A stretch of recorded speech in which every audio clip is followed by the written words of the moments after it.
What's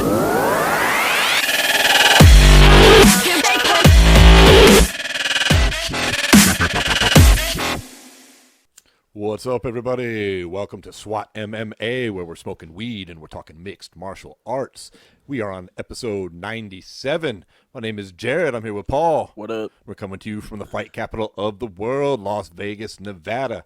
On today's episode, we're going to be talking all about UFC 261. We're going to talk about the Whittaker Gastelum results and a bit about the TUF 21 season that was announced. We're going to be discussing the Triller Fight Club. We're going to talk about the Bellator, the Light Heavyweight Tournament, and a bit more, as well as the PFL, Professional Fighters League, which is kicking off their Season 3. Before we dive into combat sports, though, grab your weed, fire it up, and let's get into the weed of the week. Real quick before we do that, I do want to say, thank God we're back to what we were at before all this happened. Because since when have we had a show where we can talk about all combat sports and not have to worry about, oh, this one still hasn't started up yet, Dude, this one hasn't real. gone yet, all that shit. But yeah, let's get to the weed of the week. Smoke weed every day.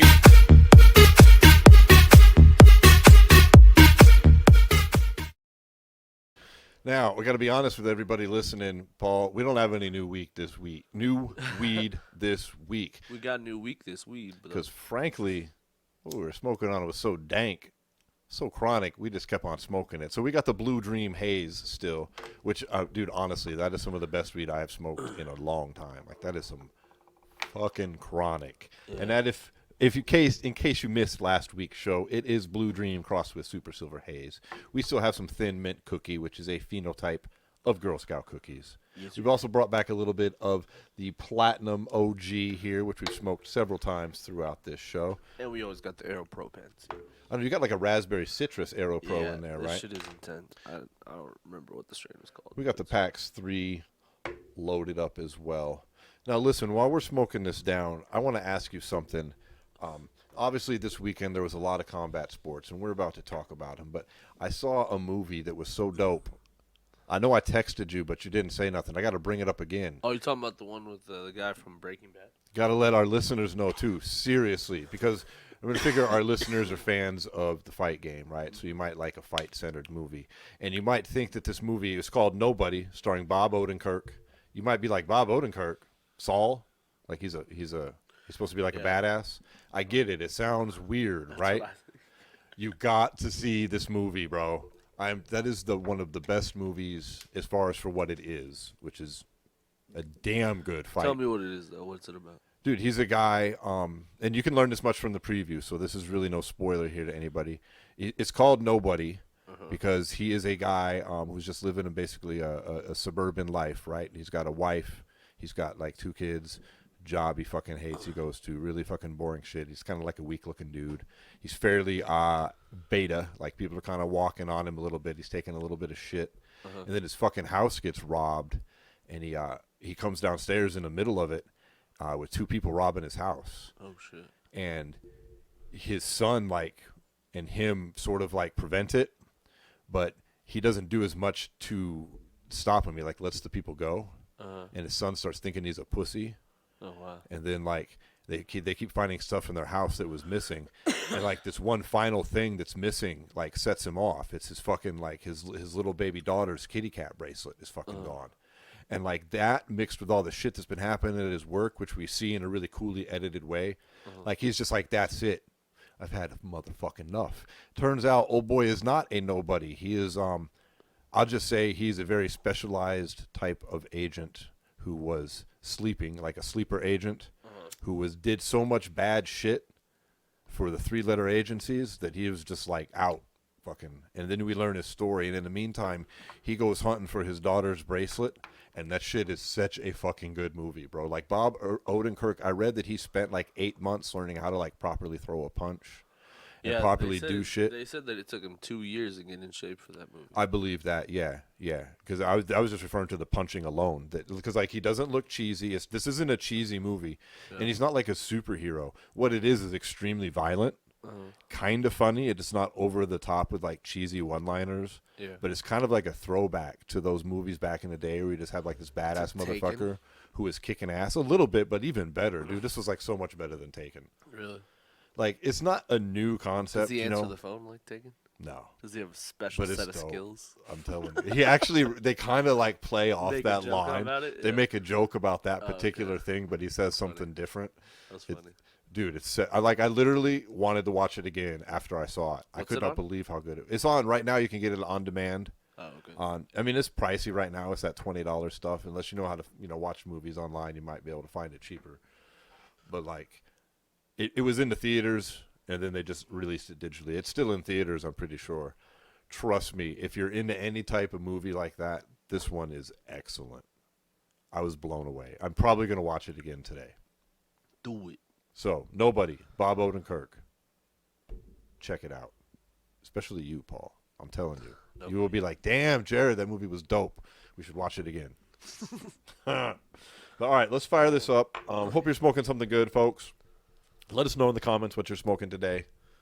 And I'm going to hit this this Blue Dream Haze. And let's go ahead. Like, we got a couple of things to recap before we dive into all the upcoming stuff. We got the UFC event here. We saw Whittaker and Gastelum, right? And we got the Triller Fight Club event. Which, if in my opinion, bro, we got the good and we got the bad. Yeah. So let's start with the good, which was the UFC for a change. Yeah. It was good. Dude, a lot of split decisions on this. Yeah, it was card. very- It was a lot like of- a lot of 4 judge- split decisions in 5 fights, I believe, which is very odd. Some of them I think they got wrong, but overall, I Well- thought the main event delivered. Let's start from the bottom. Well, there's 3 big fights we want to go over. Yeah. But from the bottom, like, a perfect example is kind of this Justine Kish versus Tracy Cortez fight. From what everybody else on Earth saw, it was the first 2 rounds of Tracy hit her with some good shots on the feet, and then she was able to take her down and keep her there for a good amount of time in both rounds. Kish? Yeah. Yeah. She was able to keep Kish down. Yeah, she had dominant control on the Yeah. back for a lot of the time. A lot of time. Going for At one multiple point, subs. we thought that she was going to get the choke. But so then we saw out of nowhere, though, at the end of the second round and into the third round, Kish came out of nowhere and started pushing the pace back in her direction, but not in a way where you could have been like, oh, man, she came on hard enough in the second round to win that one and the You third. mean Kish's opponent? I'm confused. Yeah, I'm saying Tracy Cortez dominated the first 2 rounds. And then late in the third and on is when Kish started actually winning the fight. But the way it was judged was that the rounds were close, which made no sense because in the first 2 rounds she got took down 6-7 times. Just didn't make any sense. So, I mean, there was like a bunch of fights like that. I felt like it was like, Where the judges are going with a split decision after what you felt was a dominant performance. yeah. Yeah. Like, perfect example earlier in the night was freaking Louis Pena wins a split decision. Over when- Munoz? Yeah, when that looked.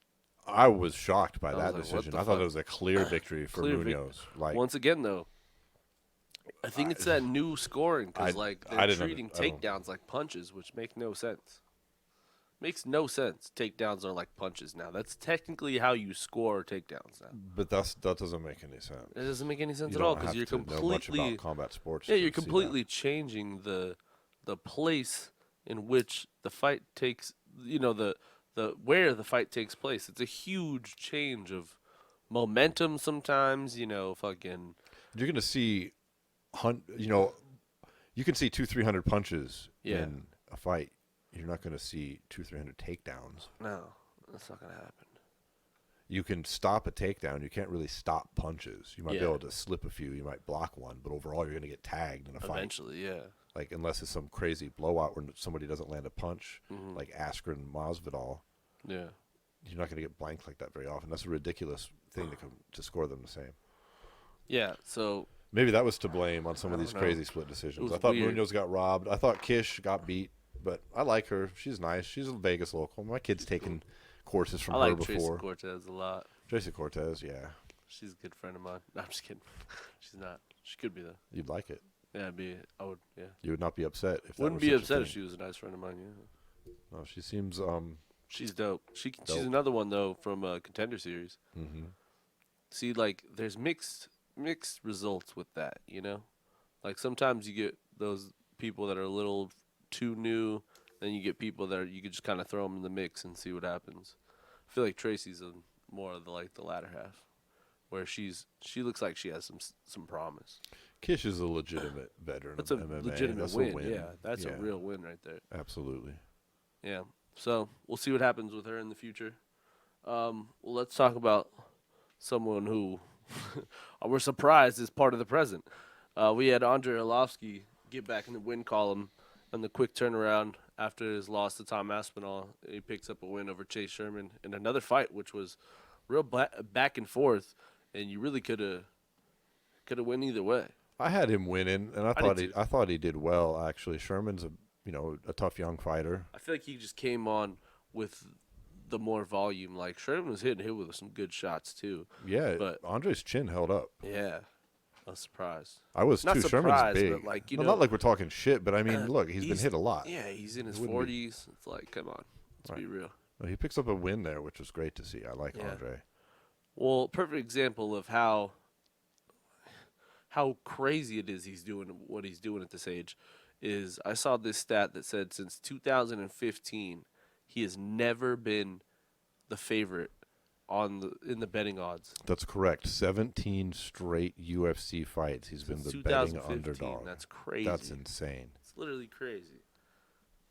Nuts. Make some money off Andre. He's had some mixes though. He's had a mix of. I mean, he hasn't won all those losses. Clearly, but I mean, obviously. He'd be the champion. You could have scored pretty well on a lot of that betting, I'm sure, just simply betting on. Well, and he's had some surprising wins over the years. You know what I mean? Like when he was able to beat like Frank Mir when Frank was trying to make that final run of the belt. No one saw that coming. That was supposed to be Frank's fight to get before the belt. Mm-hmm. You know, there's this fight. No one expected him to win this fight. No, I was kind of bummed he took it when it was first announced. Yeah, me too. I was like, I mean, he stepped in on short notice, and I was like, oh, man, I don't want to see Andre get KO'd or some shit. Like, especially coming off. I mean, Aspinall's a real tough fighter. Well, no, it was a tough fight for him as well. You know? No, but he gets a big win there. I mean, big, not like he's going to get a title shot, but I mean, just big for Andre, big for his career, big for his momentum. Keep it moving. Absolutely, man. Yeah. And if you're a fan, then that was a great moment. Good for him. And then, of course, the performance of the night, in my opinion, we had Robert Whittaker just be a step quicker in every single facet of the game against Kelvin Gastelum. I felt. Yeah, 185-pound fight. Former champ, obviously, in Whittaker. Former title contender in Gastelum. Gave Adesanya a very tough fight. This was supposed to be a title fight. Yeah, about 2 years ago they were supposed to fight, yeah. You know? I thought it was a great fight. Whittaker looked really sharp, Paul. Like, his striking, his movement. Like I said, I feel like he was just a step ahead in every single exchange, even on the ground. Yeah.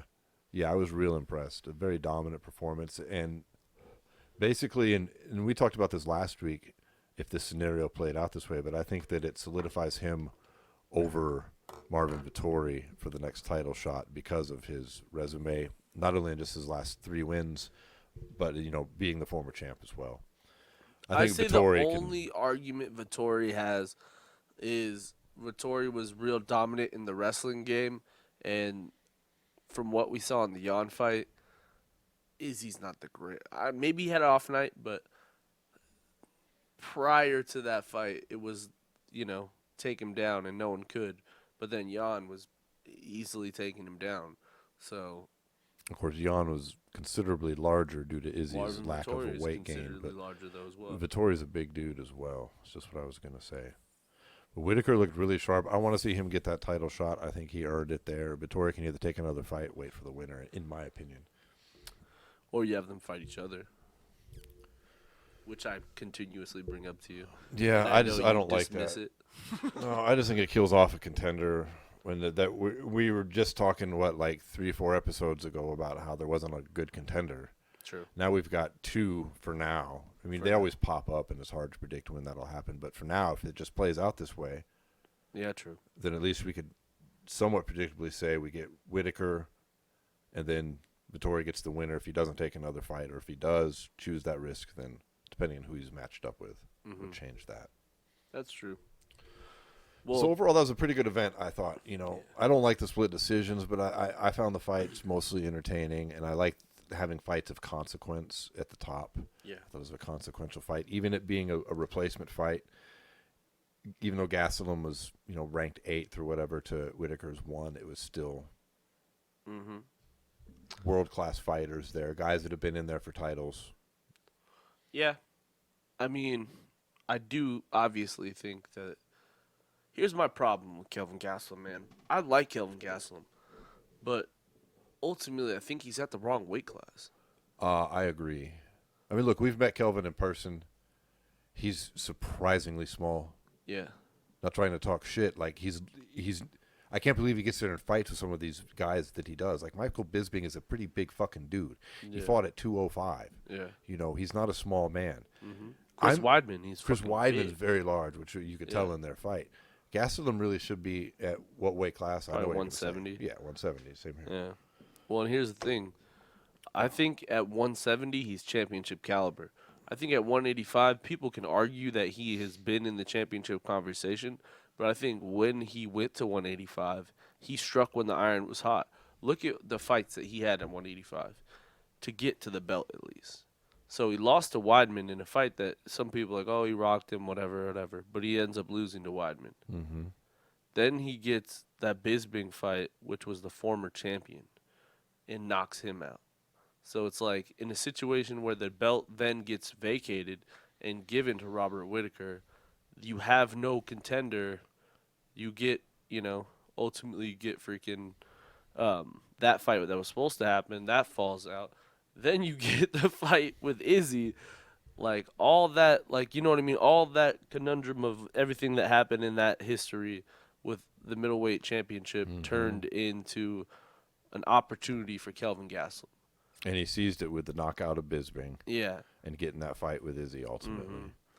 But then... And it's a credit that he's made it that far, and because I agree 100%, being that he's really should be at 170. He's that's fought what I'm there saying. before. This is what I'm getting to ultimately. Is then he's had these lackluster performances after, and, people kind of have written him off as far as, like, the 185 belt, at least for now.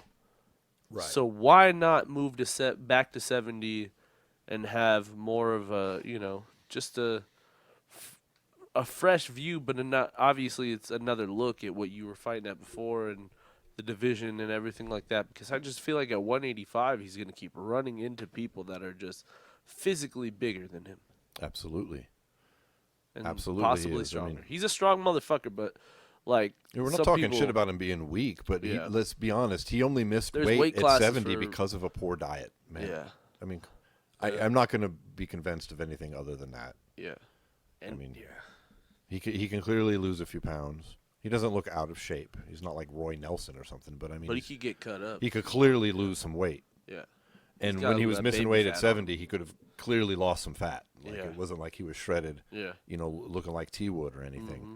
So he can do it. I agree with you. He should do it.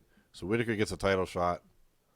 Gastelum, my friend, should go back to 70 and revitalize that. He's still got strong power down there. We've seen it in the past. Yeah, 100%. Well, I want to talk about the overall production, not the production, but the commentary team last UFC here on that card. I really enjoyed it. Yeah, me too. It was Dominic Cruz was breaking stuff down really well. He was, and Bisping was doing a pretty good job of keeping it fairly centered on breaking down the fight stuff too. Yeah. Who was the third man? He didn't. Brendan Fitzgerald. Okay. Right. Yeah. That's what it was. I couldn't remember his name. Yeah. He didn't interfere like too often. There's actually moments of silence, which I think is important in a fight. You don't just need steady chatter. Yeah. But I really noticed a good difference. I mean, talking enough shit about the commentary, I want to point out that I thought that was one thing they had on point. Yeah. Just telling you, I think it's that toxic pair of John Anik and DC, bro. I can't do it. Because John Anik likes to tell the story already because that's his job. But then DC comes in and he likes to tell stories on stories. And then John Anik's telling a story. And then if you pass it to DC, who's supposed to be explaining the thing, and he's telling the story, who's the color guy and who's the fucking... Yeah, and then suddenly it's 2 minutes later, and all we've got is some ridiculous fucking story time going on here. And all kinds of actions happen on the screen. Sometimes when a fight is boring, they can fill the gap, and some of it's good. But a lot of times when there's serious action going on, they're so worried about getting the whole story out that the other person in the commentary team will be like, oh, and he hits him with the right hand. Yeah, but John, his cousin last week won a state title in track, and he was there in the crowd the whole and he time. trained at AKA with me. Yeah, and I just, those stories are cool sometimes, but they're cool when there's lulls in the fight. When you got two guys taking each other down and neither can pass guard and they're both kind of setting, yeah, tell a story. Go ahead. But when two guys are fucking trading, nah, we're not telling stories. Sorry. Someone needs to break that down to DC. That's what I liked about the whole thing with Bisping and Dominic Cruz. Is another thing is Dominic Cruz was breaking down a lot of the techniques of what was going on. Like, sometimes he gets a little too detailed, in my opinion, because just some people aren't going to understand what you're saying. But for the hardcores, and he gives enough information for casual fans that are tuning in, so they're not just like, okay, so, I mean, they're pressing each other against the cage, okay. Like, why? I really appreciate when they break that down a little bit better. It was quite well. They did that in a lot of ground positions as well.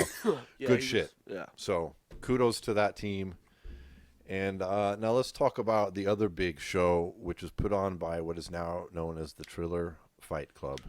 And first I'd like to talk about, obviously, what the headliner was. And there's really only one other fight on there that I want to talk about. Then I want to talk about their production, because we made a big deal out of the Mike Tyson, Roy Jones Jr. production, which was their other big event. They've had two now. Yeah. Like, I know they've done some shit with Paul before then, but these are like the big things. They've just, they've made some purchases, which we'll talk about as well. But we can't avoid talking about. I wish we could. Me too, because I'm really disappointed that even pure MMA sites give it this much traction. But Ben Askren, Jake Paul, the $50 pay-per-view went down. Yeah. So did Ben. It was embarrassing. Like, I'm just albeit, what a shitty stoppage. I agree. The stoppage. I mean, if that was just a boxer in there, he would have been waved on clearly. I mean, he was up by 6, and then he just stops and starts talking to Jake, pushing Jake backwards, and like leaving Ben, who's still standing there fine, so has even more time to recover. And then he's got his hands up, and he's like, the whole time, what you're supposed to do when you go down in boxing is show the ref you're willing to defend show you're defending your fucking self still. And that's what Ben did. He stood up, put his hands up to the ref. They always grab your gloves. You good? Yeah? All right, let's go. He grabbed, he said, you good? He said, yeah. And then he turns around to Jake Paul, and he's like, hey, back up into your corner. What are you doing? Turns around, he's like, oh, we can't do this anymore. Like, what the fuck is going on? Then afterwards, the ref says that it wasn't a fix, and it wasn't a work, and it wasn't premature. He was, quote, preventing a foregone conclusion. Which means you fucking fixed it. Not fixed, but that's a bullshit. Yeah, that's a bullshit statement. Look, I'm not some Ben Askren fan here. Like, yes, I was rooting for him, and I don't hate him, but I'm not I'm not going to act like I've been riding Ben Askren's nuts. But I'm not riding his nuts, but I feel you. No, I'm not implying that you were. Like, I know. I'm just saying, like, as an unbiased person, basically, I'm really embarrassed for it. Like, let's be honest, dude. When he showed up to the weigh-ins on Friday and looked like that, I was like, wow, okay. Yeah, it was a little rough. I mean, a little pudgy bear. Yeah, he had a pot belly, some nice hip action there. One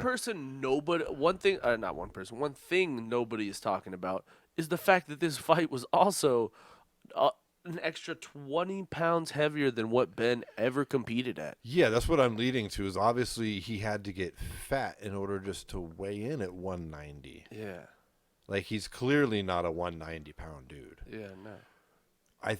And this leads into more of my problems, which we'll get into when we talk about the production. But, yeah, it was a good punch. It was a good punch. I'm not denying the legitimacy of the knockdown. He got flattened. I'm just mad about the stoppage. It was just a shit stoppage. I agree. So, and what a shit statement to add to your shit stoppage.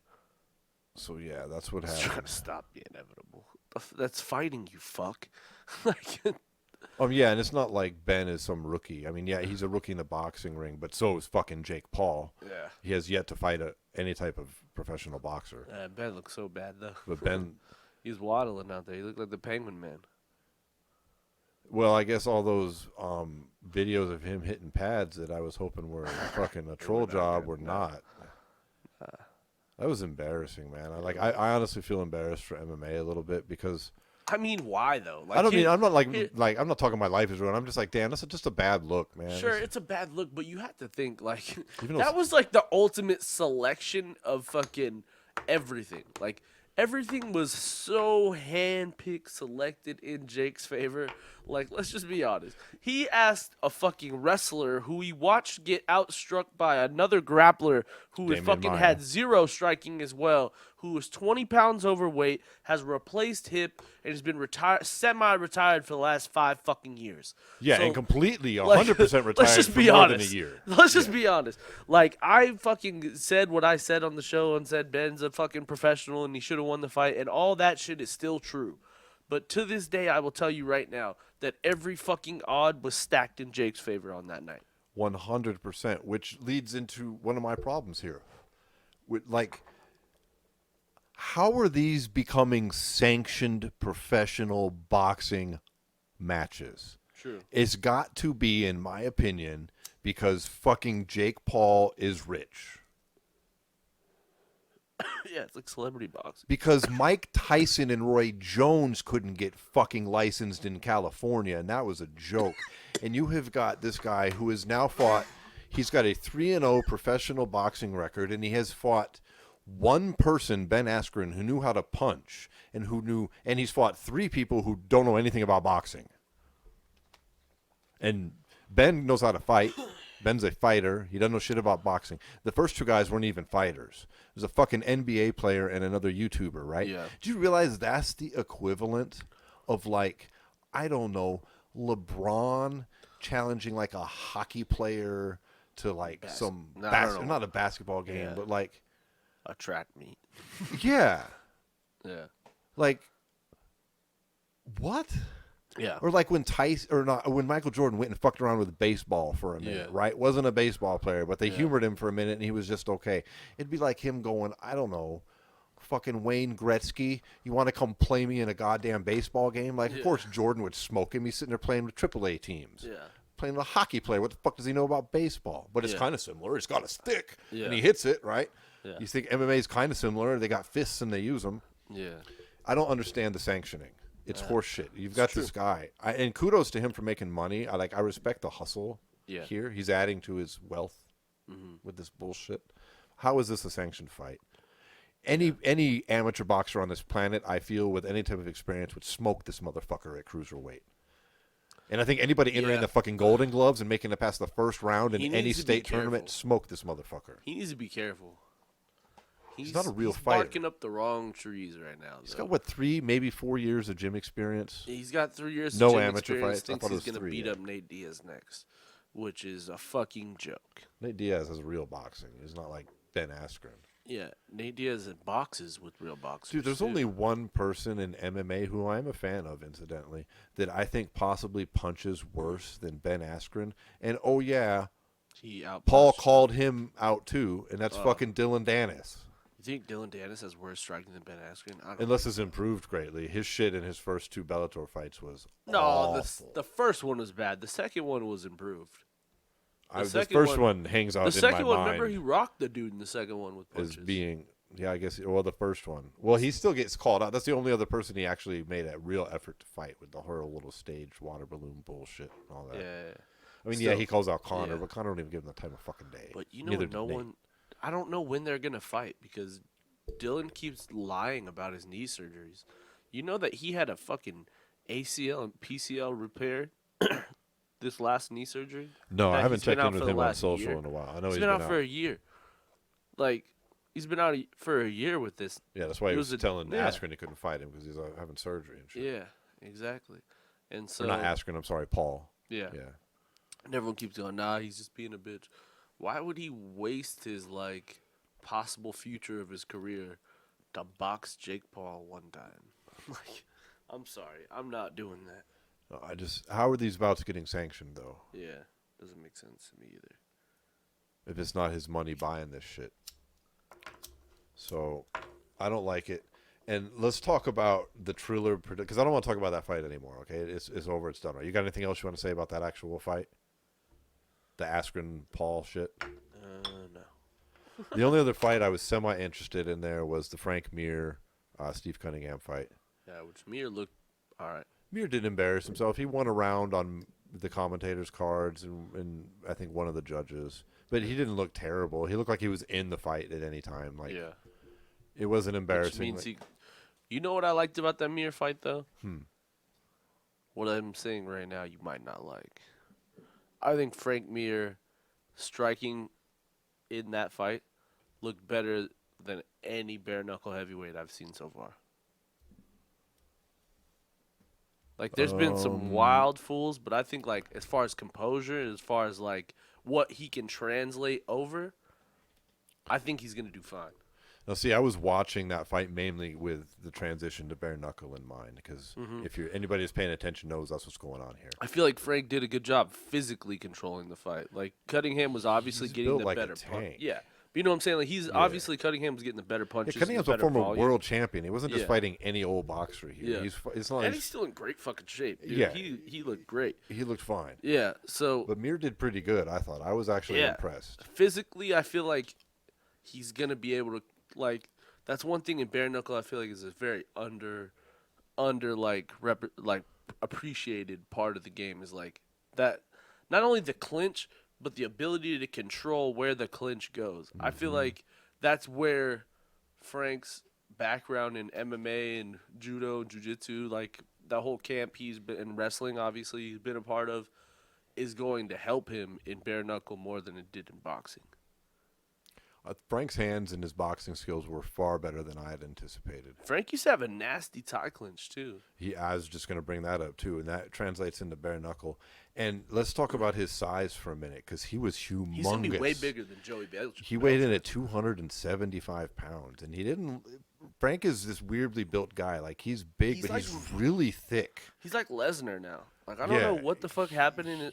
I don't know what he's done. I'm not accusing him of anything, but I'm saying between the first time he fought Lesnar and then the fight in between and the second time he fought Lesnar. He was like 218 the first time he fought Lesnar. And he was like Stipe, and now he's like Lesnar. Like, he's thick as fuck. Thick as fuck. Like, it's not like he came in there fat. He was 275, and he's not like super ripped, but dude, he's solid. He's like a ripped fat dude, though. You know what I mean? Like, where he's not just fat. Like, he's solid, dude. He's just solid, thick, solid, and he's way bigger than the current bare knuckle. Actually, matter of fact, didn't fucking champ. Frank Mir get kicked out of the UFC for using steroids? He said it was tainted kangaroo meat, Paul.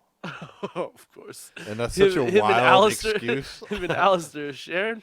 He was in Australia, man. He got that fucked up kangaroo meat. Okay, I'm sorry. I don't want to accuse. Like I said, I don't want to accuse anybody, but that's just what articles have been written about. Okay. Yeah. But I think he can bully some people around in bare knuckle. That's what I'm thinking. He's size. fucking like. And I know you have a lot of respect for the fucking dude who's a champion at heavyweight there, but Joey I think Beltran, I think he's legit. Money. But I think Frank could come in and beat him. Well, Beltran fought in the UFC too, and he had some like Frank mixed would beat results. him there too. Yeah, like, he fought a light heavyweight and a heavyweight. Is there a weight limit? I think that even if Frank like cut off a leg, he would not weigh 205 pounds. No way.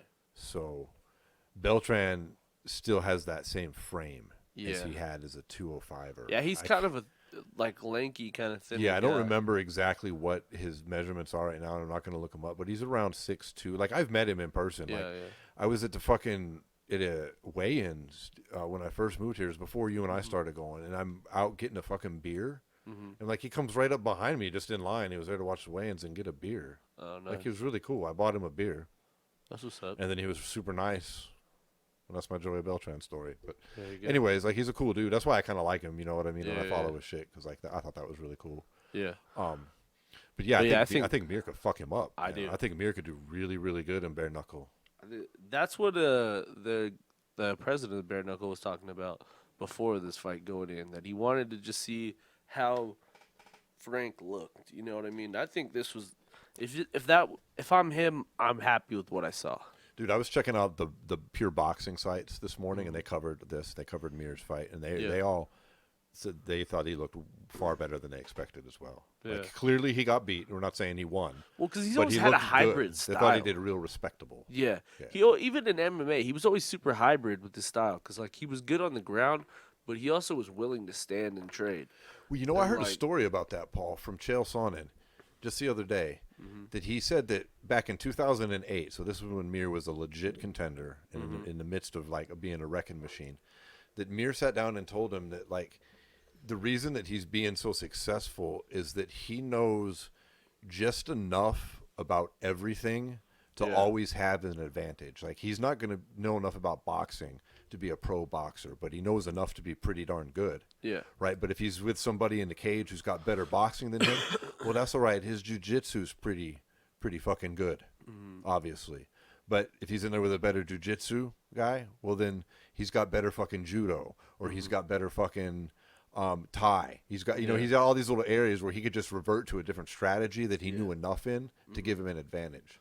And that's a pretty accurate assessment from an active fighter to their that's skill an active set. assessment of his whole career. If Yeah. you look at it overall, you can go back to like the Nogueira fights where he was able to, ultimately break Nogueira's arm. But I mean, like in the stand-up in those fights, I feel like he also had the bigger advantage. Look at the Brock Lesnar fight. Brock takes him down, tries to punch him out. He taps him out. Yep. You know what I mean?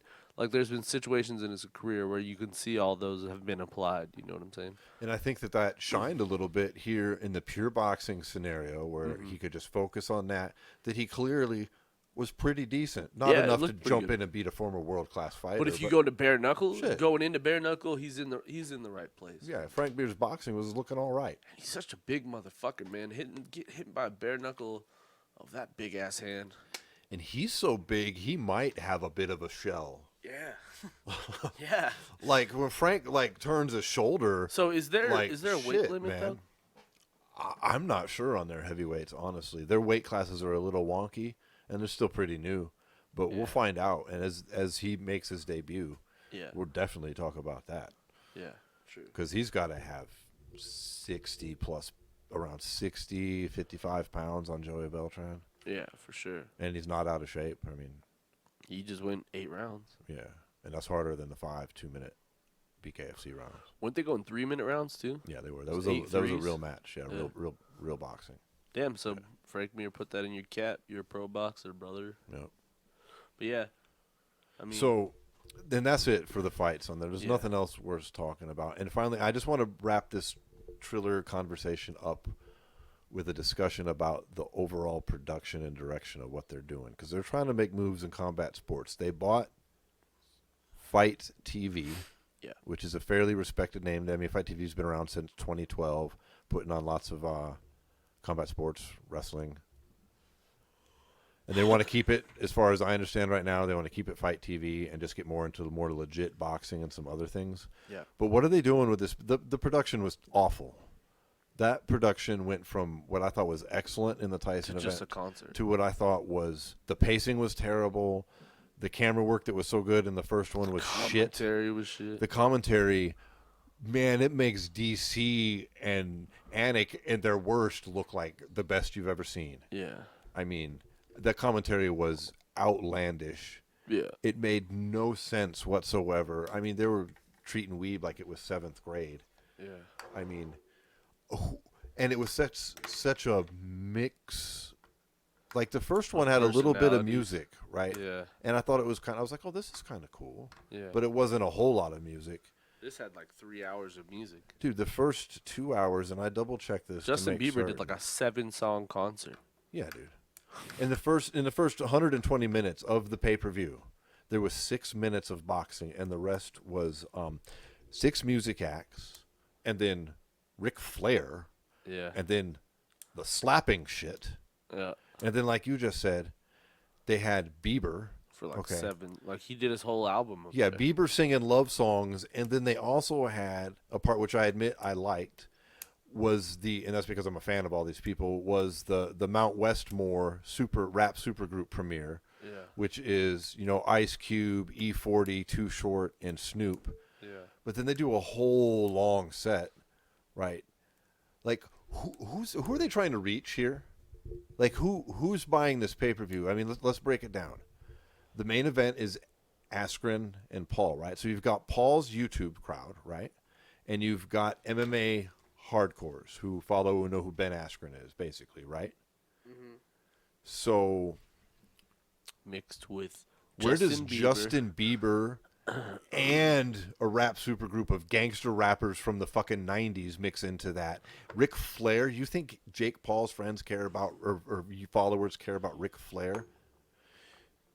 And then Justin Bieber? You think any of us or give a flying shit about Justin Bieber singing love songs before a fist fight? Yeah. What are they doing, bro? How did they get this far off track from here's what they're event? doing. Here's what they're doing.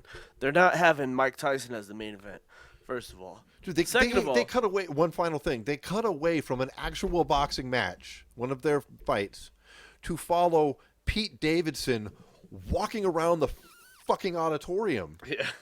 And then he interviews fucking Ben Askren.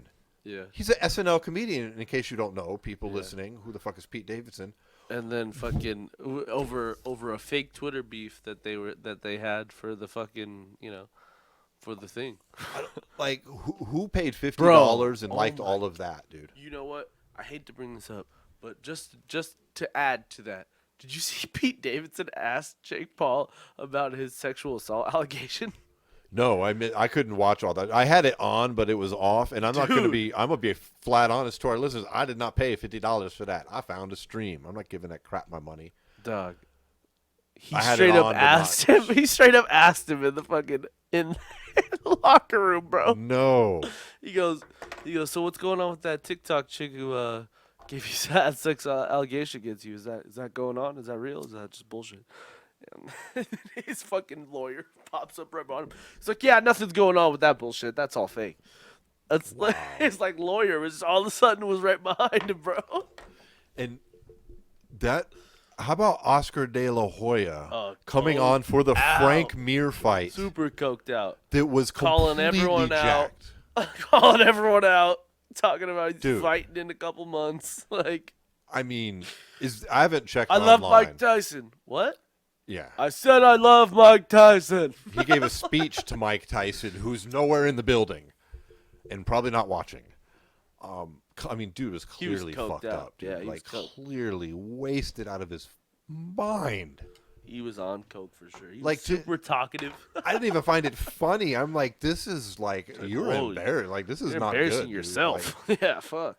I'm not on your side anyways, Oscar. But dude, this is a bad look, bro. And then they should have just kept Snoop all the way through because Snoop just keeps it real. A little too real, but he keeps it real. I didn't mind Snoop so much, but I don't need to hear Al Bernstein with these fucking weed jokes we're in sixth grade, bro. It was Bernstein, fucking Pete Davidson, Snoop, Mario Lopez, and fucking what's that other dude who was on the Tyson one too? Who does WWE and he did Strike Force? Mario Ronaldo. The only semi-legit guy. Yeah, he was on there too. Mario Lopez was on there. Well, not the only. Fucking, there was a couple rappers who came in and out. It was a shit show. It was intense. It was what the fuck are we watching here? And all of them just talking nonsense. Talking bad shit about all the fighters the whole time, kind of making jokes about them. That shit was funny. Dude, what about that phantom punch, though? That was funny. Dude tried to say he got punched in the nuts. Yeah, and the only real boxing match that was occurring, the legit. I mean, that was a legit boxing fight. Yeah, it was. Yeah, of some consequence. And that dude got punched in the gut and then said it was a nut shot and rolled around. The dude who won bitch. is supposed to fight Lopez next. Fucking unbelievable, bro. Yeah, I was embarrassed for boxing a little bit too. I'm like, God damn, y'all are just making a shit show out of everybody. Dude, my fucking homie Nate texted me. He said, right after said, plus 5,000 nut shot, let's go. I was like, that was not a nut shot, fool. Watch the replay. He's like, fuck. Serious, it was clear. Yeah, it was terrible. It was terrible. The whole thing was just an absolute mess. And how small was the ring, man? Jeez. Yeah, my God. Thing was fucking club fight. Yeah, for real. That was some It was like a club fight, fucking some Friday night fight at the local bar between two guys who are getting paid $50 to go throw down. Some dusty town south of the border and fucking putting on bar fights in the back that are quote unquote sanctioned. Sanctioned, yeah. I don't know. I went from like such being honestly a fan to like dude, hell no. It was overpriced. All I gotta say is this better not be how they handle the Teofimo Lopez fight. It better not be, because that is something I will pay for and watching. I don't want to pay, dude. It was cool seeing the little rappers. That was the only shit I actually liked. But I'm not paying $50 to watch shit you can see on YouTube, man. Yeah. Fuck. Well, let's be real. Thing. That's why I think they did it. Sorry. I think that's why they did it in that one, because we're playing to the YouTube crowd, so they're trying to put as much YouTube shit, worthy shit that they could in it. Hopefully that's what that was. I don't know. I mean, we'll never get the official numbers, but Dave Meltzer's been a pretty good source of pay-per-view numbers industry, you know, in combat sports, and I'd be real interested when he puts his estimate out for what this did, because there was a lot of big numbers thrown out. I cannot imagine people. I mean, if I had, dude, I have no shame. I'm not going to say I paid for it. But if I had, I never would. I can't even act like I would pay for that. Can you ask for a refund? I paid for the Tyson fight and was happy with it. Yeah. Fuck, singing their praises, man. Could you pay? Could you call and ask for a refund? I don't know. This shit was terrible. Give me my fucking money back. Give Like me my time back. They took like what I thought was a decent idea, this blending of music and the fighting, and then just went way the fuck overboard with all this entertainment shit. Way overboard. It was like somebody's got a Rolodex. It was like and a they're talent I'm show. gonna call everybody. Yeah, it was a talent show. Yeah. So Well, that's it with Triller. That's the recaps. That's the bitching. Yeah. Bitching and moaning. And then let's get to the exciting stuff. We got a lot of other things to talk about today. There's a lot of combat sports action coming back. Paul. Yep. So on Saturday night, also during not the pay-per-view, but during the fight night, we got the announcement of TUF 29. They showed the bantamweight and middleweight contestants. Two and weight our classes coaches. again. Coaches are who? We got Brian Ortega and Alexander Volkanovski. So the featherweight title. Featherweight title contention. fight. Yep. The fight they got delayed due to the flu. Yep. Not the flu. The both the guys virus. seem real eager to get in there and like help these guys out. Is what both of them have said. We'll see. That's good. We'll see. When they first announced these two as coaches, the first thing I thought of, well, that's clearly a last-minute thing because they're only available because the fight fell out, and then like 2 weeks later, they're the TUF coaches. So, and the season has been announced for a minute. We knew it was coming, but I'm not hating on it. They're fine. Yeah. I might be one of the few people left. Like I enjoy TUF, bro. I do. Is it gonna be like a live show this year? I hope they don't do the live. That's one season I didn't really care that much for. Well, think about it though. They're talking about it's supposed to come out in July, right? I think it's starting filming or something. Then I'm not sure. I didn't. Oh, but basically what I'm saying is they're saying it's. Oh, you're saying it's supposed to come out this year. So what is it going to be like live week to week? Like they're going to be filming, fucking putting it together and releasing it like a fucking podcast? You know what I'm saying on that end? You know, like, I follow you, yeah. Like, is it going to be something that gets taped all the way through and then released and the guys are going to have to keep the secrets and everything? Or is it going to be one of those situations where because everything is so instant and it's so hard to keep fucking things like that a secret, is it going to be like a week-to-week show? We'll have to see what happens. I have no idea. Especially with, like, the way everybody's used to being locked down now. It might even be easier to keep a secret. Yeah, true. I don't know. I'm curious. That is kind of dumb though. It's like they fight the whole season. It's like, oh, shh, I'm not in the finals. You know, it's silly. But I enjoy TUF. I like seeing and learning more about the fighters. I find every time I watch a season of TUF, the fighters I get to know, I always wind up following their career, and I'm a bit more interested when I see their name pop up on a card. Yeah, one of the guys I used to wrestle with in high school, his name's Ryder Newman. He's a middleweight on the show. Oh, see, that's awesome. So you got a connection already. He trains with Francis, so he's over there to Ngannou? Yeah, with nice. Couture, yeah. Oh, wait, he's not the guy that was in that video where he was punching Francis in the stomach, is he? Stomach. Yeah. And, like, he helped him a lot with his wrestling over the last, however long they've been working together, which obviously we've seen his shit has definitely gotten better. He was like an All-American and shit when we were in high school, dude. He was fucking good. Wow. He was hella good. But yeah. Well, I'm looking forward to TUF. I think it's cool. So I'm excited about that. Interesting to see what the coaches do. Ortega claims to be, I don't know, a bit of a more grown man since the whole blow up with like the zombie and everything, which we don't need to get into. So I don't know. We'll see. I always like it when the coaches care about the fighters, you know. So cool. Makes cool it with fun that for everyone. Absolutely. Volkanovski, be interesting to see what he's like. Yeah, he seems like a pretty laid back guy. Right. Kind of a bust your balls kind of guy.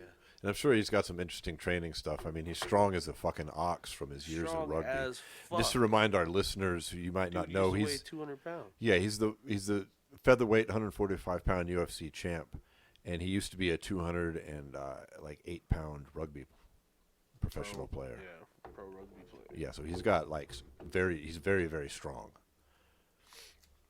I think, in my opinion, it gives him an advantage. You know, I think his strength has just got to be better and naturally bigger against somebody who is of the same size, because he used to be so much bigger. Like, his muscles are used to moving around a lot more fucking mass. But I don't know. What do I know? That's some fucking stoner science for you right there. I mean, well, he was bigger, so when he's smaller, he's stronger. No, it makes sense, because it's just like how power carries, you know? Yeah, I mean, power at that weight, when you lose weight, you're not losing that power sometimes. A lot of people, but yeah, you get what I'm saying. Well, what about Bellator, man? I was going to say, we missed some Bellator last week, so we got to do a little makeup here. Yeah, they had that light heavyweight tournament popping off here. Yeah, it's going full bore here. So first we had Ryan Bader, who was able to defeat Lyoto Machida in a fight where I thought Bader kind of showed some holes. I think he was easily kept at bay from Machida until he got tired. I think Machida was just so successful with the leg kicks and like his combinations that he was just like a little too trigger happy in the first 2 rounds and just punched himself out and got taken down for the rest of the fight. Is that how it went? I didn't see the fight, so he got taken down. And probably not so many people listening did. So Bader ultimately wins the decision, though. And these are 5-round fights, yes. Yep. All of the tournament fights are. Yep. So I read about the results. I couldn't watch it live, but so you think that Bader exposed himself a weakness in this fight? You think some other people are going to be able to capitalize on that? I don't really think it's any weakness that wasn't already there, though. Like, this is kind of his whole career. You know, he's great when he's able to mix, but when he has to stand and strike, or he's not the best. Because you know what, he's like a sprawl and brawl kind of fighter in today's game. You know what I mean? Whereas like he either fucking throws huge shots or he's just gonna wrestle. Like, you know what I mean? I know that's, again, I'm sure, but not sprawl and brawl, but he's like a wrestler with just good, like, big punches. Like, you don't really see him throw a lot of... Not his boxing, but his striking with his hands. You don't see a lot of jabs from him. It's like he's walking guys down trying to land big shots, and then if he can't land the big shot, he transitions to the double. He got some good ground and pound. Yeah, he does. But he's got, like, smashy ground and pound.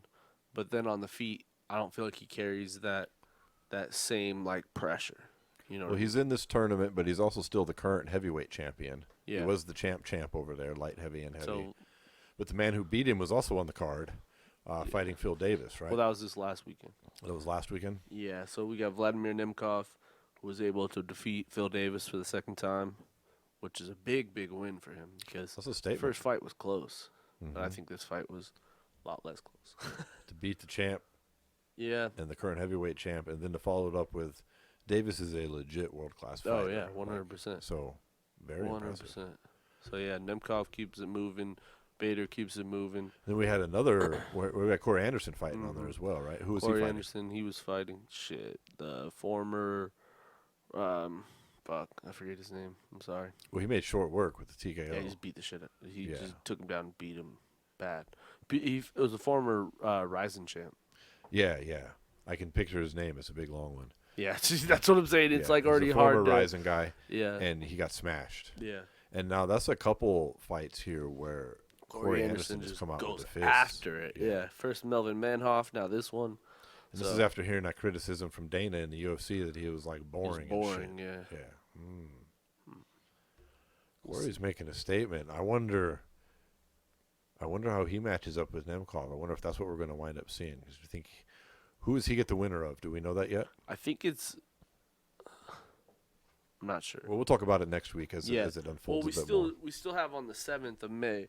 We got Rumble versus Yoel, which kind of will give us the whole semifinal lineup. Rumble, Anthony Johnson, and Yoel Romero. Yeah. What a fight! Which is it's just a battle of freaks. Freak versus Yoel freak. coming up, which I think is good. You know, that 85, I still was impressive but that he made it. His loss, his first loss of his career at light heavyweight? I do believe that is correct. Yes. Yeah. I mean, he's a little small at light heavyweight, but Rumble's he's pretty big at fucking. I'm curious to see how big Rumble's gonna be though, because Rumble was a bodybuilder in his retirement, and now he's kind of trying to lose that weight again. Yeah, his weight's fluctuated all the way up to 285 of solid muscle at one point. 285 pounds of I wonder raw if muscle. He'll just go back to that that same physique he had before. You know what I'm saying? Yeah. Because he had like more of like an athlete's physique where he had like muscles, but he was slim. But like when he retired, he was like first time we ever seen him get like fucking big as fuck. I wonder if he's gonna still have that same slimmer build when he comes back. Be very interesting to see. Mm-hmm. That's a fight I'm really looking forward to. That's a guy who knows how to cut weight right there. Yeah. That's an exciting tournament. I'm liking how Bellator is kind of doing these. Yeah. But speaking of tournaments in mixed martial arts, we've got the return of the Professional Fighters League. Yeah, which is one giant tournament. It was one giant tournament. If you're listening and you're unfamiliar, that's what makes them unique. Yeah, they're like a season, MMA landscape. like an NFL season. It's a week-by-week basis where, actually, it's more comparable to soccer, like World Cup soccer. Like it's where, like, people are in pools and they all fight it out, and everyone gets points when they win based on if it's like a knockout, submission, or decision, and then those points get them an accumulative score or ranking at the end of the year. And everyone who is in I think the top 8 get in the $1 million tournament. On that happens like halfway. I think the season's only like 3 or 6 months. Yeah, and then they try to shoot for. I don't know if they're going to do it this year because they've started so much later, but usually they end it on New Year's Eve with the championship fights. I don't know if they're still going to be able to do that because it's the championship fights are all for $1 million. For $1 million, yeah. Yep. So it's an interesting format, and we've got a lot of interesting signings. There was a point here, a few months ago when you and I were thinking the PFL just we might were be down done, on them bad, dude. yeah. And it didn't look well. They've proven us wrong. Yeah. They've made strong signings and come back. And with this opening weekend, I mean, we're going to see a lot of stars. Probably the most notable for us MMA fans is going to be Anthony Pettis. Yep. Former UFC lightweight 155-pound champion. Yeah. And famously WEC on the cover champion. of fucking Wheaties, man, and a WEC champion. Famous for the Showtime kick. One of the coolest kicks. It'll probably be eternally one of the coolest kicks. It's a highlight forever. In any kicking sport, not just MMA, any sport where like taekwondo, any of your karate shits. Show me a competition kick that's cooler than that. And the best part is if you've just seen that highlight, you don't know the context. Yeah. Because really, after that, he didn't get the knockout. He fought the rest of the fight. It's so crazy. Yeah. Benson Henderson's a G, though. That's why. But, so he's Anthony Pettis is taking right? on Clay Collard. And, this is kind of like a cornerstone fight, I feel like, for Anthony Pettis. Because if he handles this the right way, comes out and gets the job done, and is able to, kind of be the ruler of this 155-pound division, he's a very marketable person. Like 100%. You know what I'm saying? Like And his marketability hasn't been used up. Yeah. Like he's not like, oh, there's that UFC star rehashed. Yeah. Like he's not. Do you get what I'm trying to say? Yeah. Well, like his moment of shining in the UFC was so fucking momentary. Unfortunately that's what for people him, don't realize. He became such a big star. You would think if you were an outside fan and you saw Anthony Pettis, you would have thought that he was champion for like 4 or 5 years. Yeah, he was on the cover of Wheaties. He was a champion for one fight. Yeah. He had one defense and then lost. Everyone was so on board. He was going to be the future. I mean, you know why, Conor ain't on the cover of Wheaties, bro. No, like that's a big sporting honor. Mm-hmm. Like everybody, he has so much marketability. Like if he would reign for a while, he would be a fucking household name, dude. And that's where I think PFL could possibly cash in, and he could cash in with the PFL. He's still full of talent. This is all handled right. No, no diss to Clay Collard, but I definitely think that Pettis is better. Like as far as like his pedigree and what he's seen in there. Collard is obviously a former boxer, so that's why he's got the nickname Cassius. But that's Anthony Pettis' freaking jiu-jitsu is so good that... And his striking is on point. He's got a very unique skill set with his striking. And I think he's going to try to sub him, though. Yeah, he could very well. I'm really, really rooting for Anthony here. Yeah. I would like to see him become a fucking champ in the PFL. Mm-hmm. I'd like to see him become the face of them for a while, that division. I think that would be great as a fan. Yep. And then at 145 pounds, we have the 2-time PFL tournament champion, Lance Palmer, coming back to take on his former foe, Bubba Jenkins. For those who don't know who Bubba Jenkins is, he's a former NCAA Division I champion in wrestling, and he was a 3-time All-American. He's one of my favorite wrestlers I've ever watched, like as far as like college wrestling. And he's an experienced MMA veteran as well. Yeah, exactly. He was in Bellator. He was in that ABC over in Europe, Russia. Yeah. So. And him and Lance Palmer had their backs back and forth in college. Well, not really back and forth. It was a lot of Bubba Jenkins beating Lance Palmer, but you know what I mean? It's one of those situations where it's like, this is Lance's chance to get back at him. Oh, that's tough. Yeah, and that's a big deal in wrestling, right? You know, Lance Bubba wants Jenkins to get that back.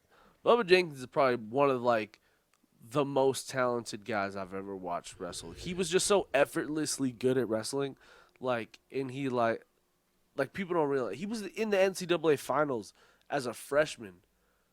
Like that's fucking nuts. That's amazing. And then, I mean, he had his injuries and like things happened. He ends up switching from Penn State, where he was at his freshman year, ends up going to ASU, and then his senior year of college, he pinned David Taylor, who is literally going to the Olympics this year, who is a fucking world champion now, who is sought as like one of the best wrestlers in the world right now. And Bubba Jenkins pinned him in the first period with a fucking roll.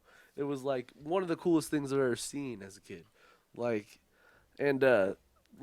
know he's had his ups and his downs in, MMA, but like there's something to, I think, having someone's number, and you having that, muscle memory of what has happened in the past. Too, you know what I mean? While the other guy still got that little bit of doubt.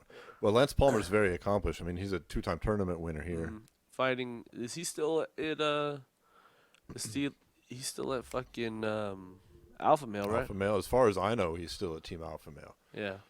Well, he had his issues with the PFL, if you guys don't remember. Well, I do remember, he asked for his release. Yeah, he asked for his release on multiple occasions, and ultimately it seems like they were able to work it out. But, this is his chance, too, to keep, showing that it doesn't matter how you switch the roster, he's always going to win. You know what I mean? Because that's what they're ultimately, I wouldn't say they're trying to do that, but you know what I'm saying? Like, they're trying to just continuously make the roster better. So this is like Lance Palmer's like opportunity to be like, well, doesn't matter who's new in this division and who you brought in to like make this division more exciting or entertaining. This is my fucking division. You know what I mean? Well, I'm excited about it, and I haven't been excited about any PFL season yet. I mean, I True. thought it was an And it's interesting on concept. ESPN. So I followed the headlines on MMA news sites, of course, Friday night. and read a few recaps, but I've never actually sat down and watched PFL. I just wasn't, it's a former WSOF, World Series of Fighting, which I did follow, but which has brought some good fighters to the UFC as well. They did. I was a fan of that version. But now it's kind of a filler the other way around. Right, but I'm back on board with this season. I'm actually excited. I'm really looking forward to those two fights, especially, as well as the rest of the cards. The rest of their weight classes have some interesting fights, and they've got fucking Clarissa Shields coming through. Like, she finally got an opponent, and I'm sorry I don't remember her name right now, but I mean, she's a 3-6 fighter, so she's not obviously super good. Well, that's but what she's needs. experienced. She's got 9 fights in MMA, so she knows what she's 0-0, doing. so Yeah, and that's exactly who I feel Clarissa Shields should be fighting, someone like that, 100%. So I think that's a great matchup, and PFL's doing good stuff, man. I'm definitely watching this year. Yep. So now to the big daddy of them all. Yep, UFC we'll wind out the show with the 261. UFC 261, man. This is a good Usman card, versus bro. Masvidal 2. I'm not a huge fan of that fight. I don't absolutely hate it, but I am a huge fan of this card. This is a good, well put together card. We've got 3 title fights on board here. Headlined, of course, by the, to me, somewhat strange rematch. Usman versus Masvidal. I mean, I see why Usman wants it. He's trying to suck up the last bit of fame that Masvidal is still riding with, and what he views as a pretty easy payday. Yeah. I don't think he's wrong. I mean, this was short work. We already saw it. I mean, so let's just start from the top then. Usman, Masvidal, who you got? Oh, I got Usman. Yeah, I think Usman wins this. I think he 5 blanks him rounds again. It'll be a decision, and it'll be a complete dominance. But leave it to George Masvidal to prove us wrong. Probably, maybe. Who knows? Look, I'm not a Masvidal hater. I really don't like how he's gone with his public persona here over the past year. He's done a real flip side on his whole He's gone sour shtick. on some fans, for sure. And there's plenty of fans that are like, man, fuck this He went shit. from the fuck the system to the corporate America guy who's gone every commercial and it says yes to every money opportunity. Yeah, run around with Rich Boy, Jake Paul, and all kinds of shitting on like MMA, and just avoiding Colby Covington like the plague. Yeah, it is what it is. I don't think he has. Yeah, I don't like the fight. I'll watch it. Yeah, Usman's gonna whoop that ass. Sorry, George. The other 2 title fights are pretty damn interesting. Yep. What do we got, Paul? Co-main event, we got Zhongwei Li taking on Rose Namajunas. Now, this is the women's 115-pound championship, right? Yes. And Rose is a former champion and a very favorite fighter of mine. I've been on the Rose Namajunas train since she was in Invicta, pulling fucking flying triangles. Like, But I don't really like her in this fight, man. I'm not. I'm not gonna lie, dude. Just because I'm a big fan of hers, I don't think she wins here. Zhongwei Li is so tough. I hope to God she does. I really don't expect it to happen. Zhang is so tough, man. She's so tough, and I just don't see anything that Rose is gonna throw at her that she's not gonna be able to handle.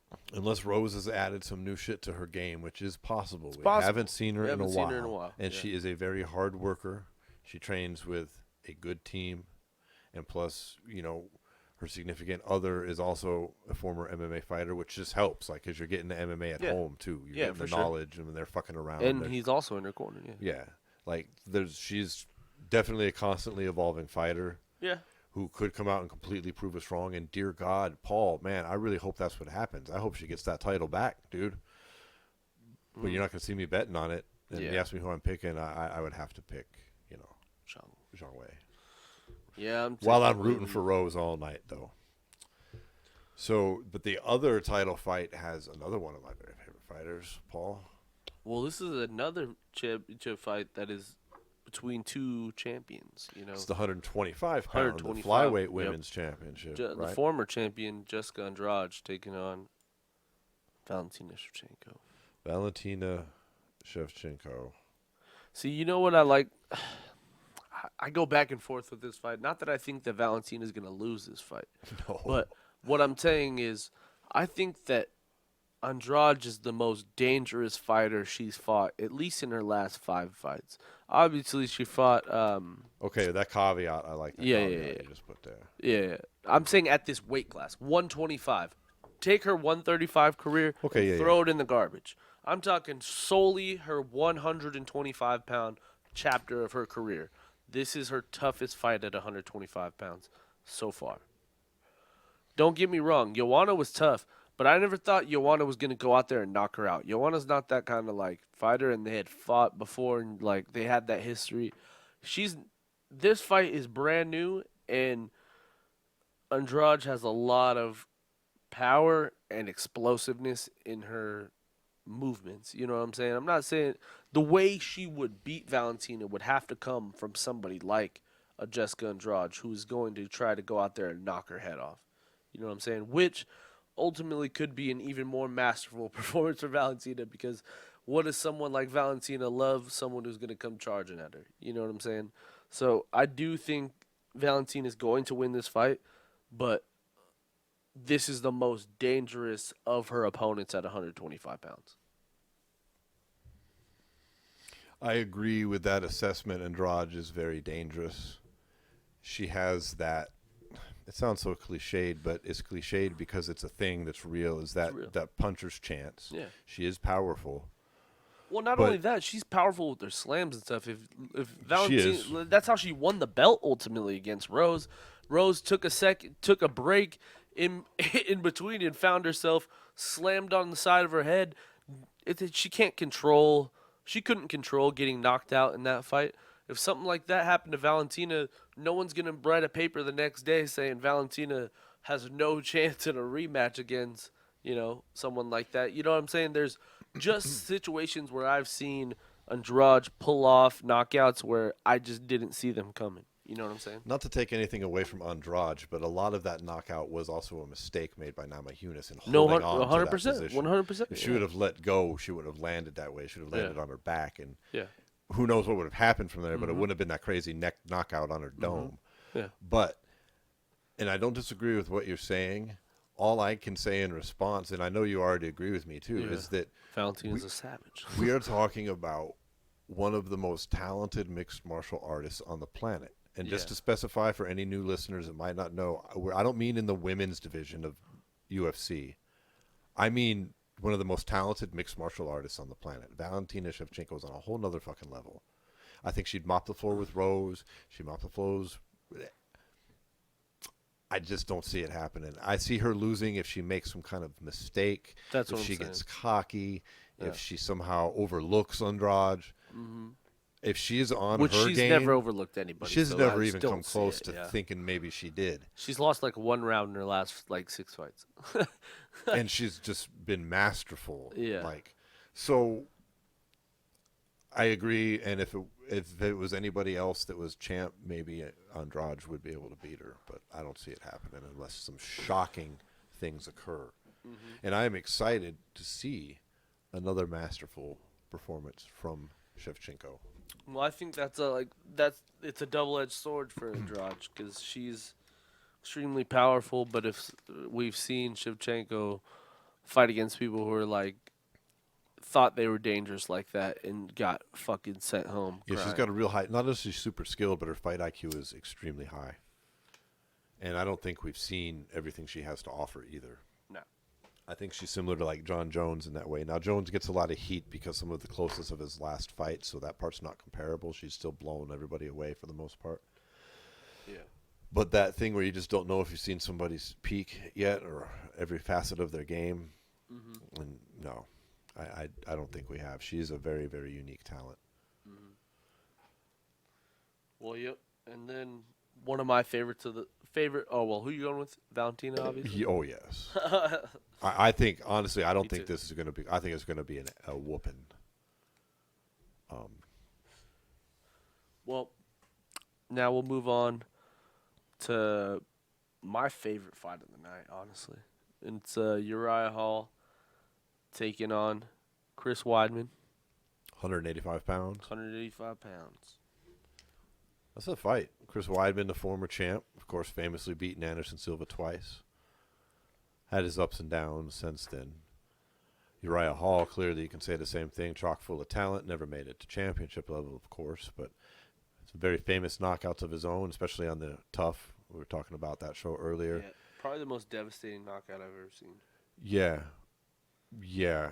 I mean, it was one of the knockouts where I was genuinely scared for the guy that they immediately rushed to the hospital. And, like, nobody was cheering. Everybody was like, oh, is he alive? Like, did he just kill it? Was it Andrew Richardson that he hit? I can't remember. He got fucking That guy's murked, still sleeping. though. I mean, it's an epic. I mean, if you haven't seen it, folks, you need to go to YouTube and check Uriah Hall, TUF, TUF, knockout. Yeah, You'll see him. The most devastating thing you'll ever see in your life. Yeah. You could have heard a pin drop when that shit happened. I mean, that KO was so bad, you can argue that fucked up Uriah Hall's career. Low key. Because he's like and I don't mean this in the most respectful way, but he's like a sensitive dude. Mm-hmm. Like, he cares about people. He doesn't want to be mean. Like, he doesn't fight with anger. Like, he tries to be like a nice guy. Yeah. Like, it's like a big deal for him. And he's openly admitted to having issues with fighting because it's kind of like a mean sport. Mm-hmm. And he was so worried about hurting people. The meanest, actually.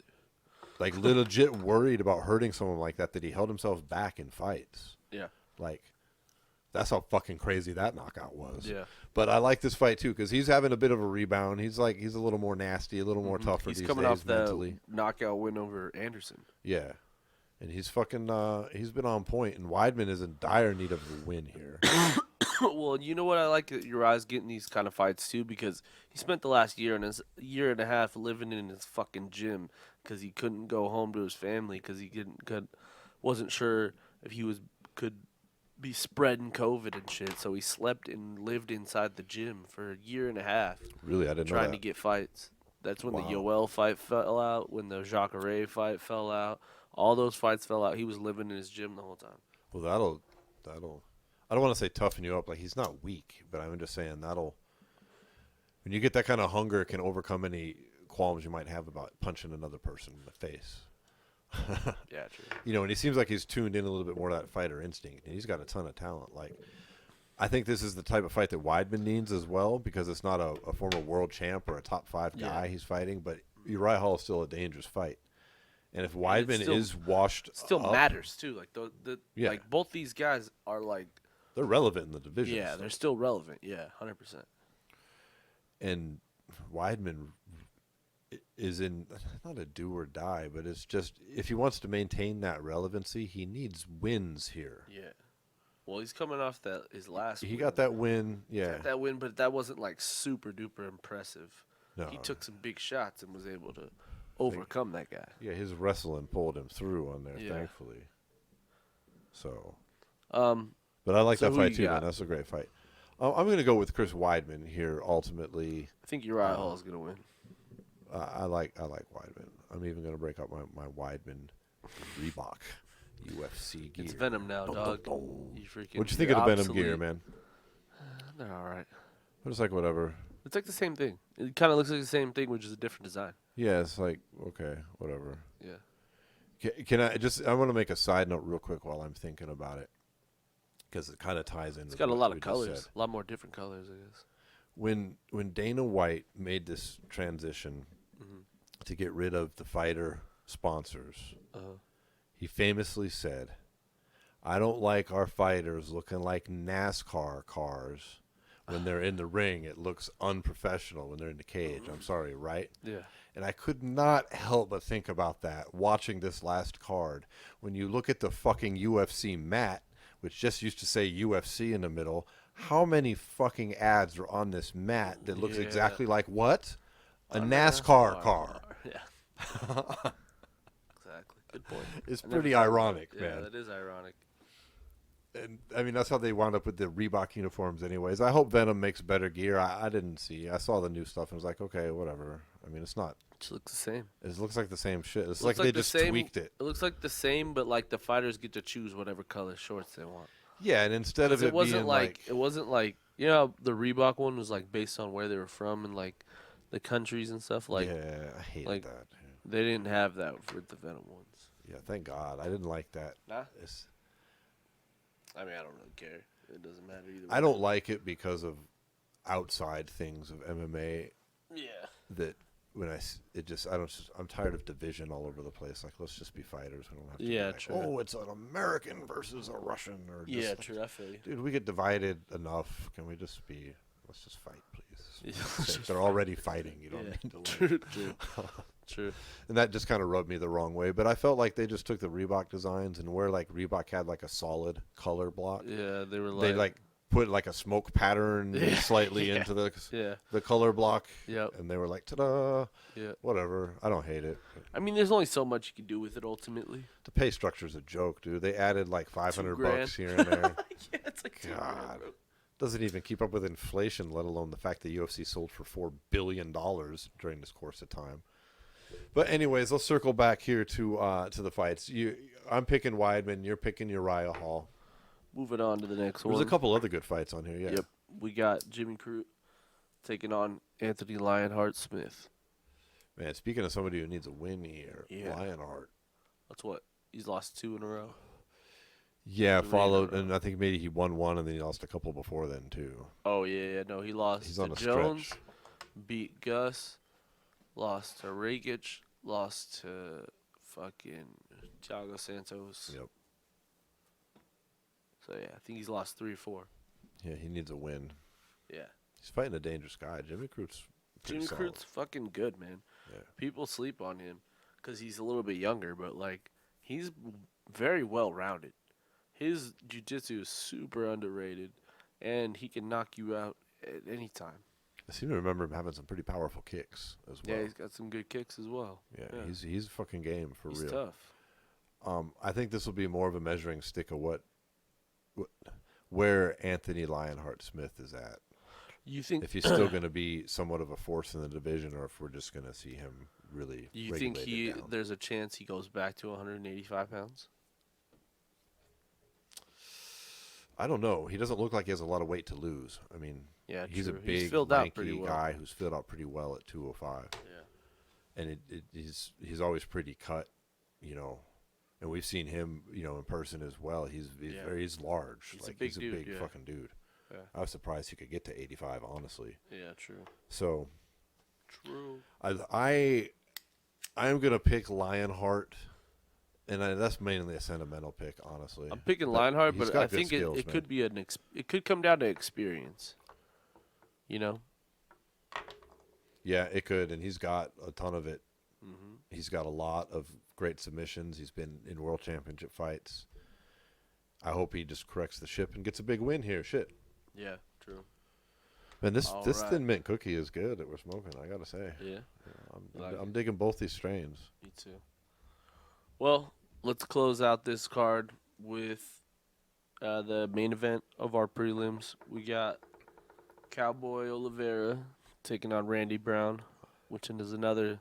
It's a good fight, man. I like that fight, man. This is at 170. Right? Yeah.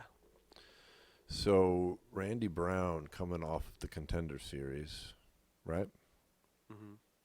No, I don't think so. Actually, I think he was just on. No. I don't know. You know what he was? Not the Contender Series. He was on Dana White looking for a fight. Oh, that's right. Looking for a fight. I remember. I was thinking, man, I remember watching him, and he was telling Dana. No, you're right. It was looking for a fight. Because I've never actually watched the Contender Series, but I watched the fuck out of Looking for a Fight. I've seen all the eps, and that's where I know Randy Brown from. Yeah. I like him, dude. I would like to see him get the win here, but Cowboy Oliveira is a tough fighter. He's a little underrated, I think. He flies a little under the radar. Maybe it's because he's trying to hold Cowboy stick when there's another Cowboy at 170. Like, you got to find something else, bro. And they fought before. Cowboy versus Cowboy. Right. We know who the real Cowboy is. And he lost. So, yeah, he's got to stop calling himself Cowboy. I think so. What's his name? I'll find your own thing now. Yeah, what's his real name? Something Oliveira. I've always just called him Cowboy. Dude, he's Cowboy Oliveira. Oh, he's Alex. Alex, Yeah. Alex. Yeah, He's just Alex now. So I'd like to see Randy get the win here, but I don't know. Cowboy Oliveira's a handful, dude. He's game as fuck. He's always down to just throw. That's why I like him. So yeah, I'm taking Oliveira. I'm going to go ahead and just pick sentimental again here and go with Randy Brown. I'd like to see him get some You action. sentimental motherfucker. I am, man. I am. That's why I don't bet much money on this shit. True. It's a weekend of combat sports, quite a week in front of us of action. I'm really looking forward to it. And, hey, we've got an announcement for next week's episode, correct, my friend? Yeah, so next week we'll be joined by London Thomas, who's a local MMA fighter. We'll be here to talk about all the outcomes of 261, kind of from a wrestler's point of view. And, yeah, we'll talk a little bit about his career and where he's going from here. Man, that sounds awesome. I'm really looking forward to it. We hope everybody here joins us. Thank you for joining us on this week's episode. If you're brand new, you can catch our show on radio, klvmradio.com, on Tuesday nights at 3 p.m. Pacific time, 6 p.m. Eastern time. We are also on everywhere you can get your podcasts, from Amazon to Google to everywhere in between. We've taken all that information and we've put it in a spot that we're currently updating, and they can find this all at, where's that spot, Paul? SWATMA.com, where you can head over there, click the gear button, buy a t-shirt, and support the podcast. Thanks, everybody. See you next week. Peace. Peace.